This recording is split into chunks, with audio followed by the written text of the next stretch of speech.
Samantala, nagsanib puwersa ang Philippine Drug Enforcement Agency at South Korean government.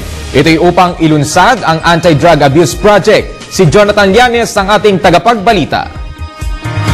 Pinangunahan ng Philippine Drug Enforcement Agency Cordillera at ng Supreme Prosecutor's Office ng South Korea ang ikatlong bahagi ng Anti-Drug Abuse Project para sa 6 mag-aaral ng Pine City National High School sa lungsod ng Baguio.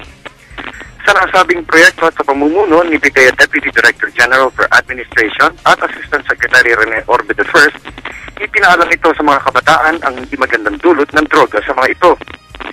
Bukod sa mga lectures na ibinigay ng PIDEA, inimok ito ang mga kabataan na pag-aralan ang ibang aktibidad na magbibigay ng positibong kinabukasan sa kanila kumpara sa kung malululong ang mga ito sa droga.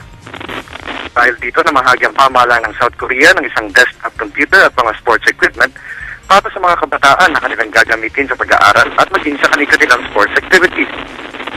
Layunin din ang nasabing proyekto na maging kabahagi ang mga kabataan sa anti-illegal drugs campaign ng PIDEA at maging ang pangunguna ng mga ito sa pagbubuo ng mga advokasya kontra sa droga. Maliban sa lungsod ng Baguio, isinagawa din ang karintulan ng proyekto sa Torres at Cebu bago ang muling lugar sa lungsod ng Quezon. Nabuo ang Anti-Drug Abuse Advocacy Campaign ng Baguio sa pamamagitan ng International Cooperation and Foreign Affairs Service ng PIDEA at ng Preventive Education and Community Involvement Service ng kanilang regional office sa Cordillera. Mula sa lungsod ng Baguio para sa Telebisyon ng Bayan, Jonathan Llanes.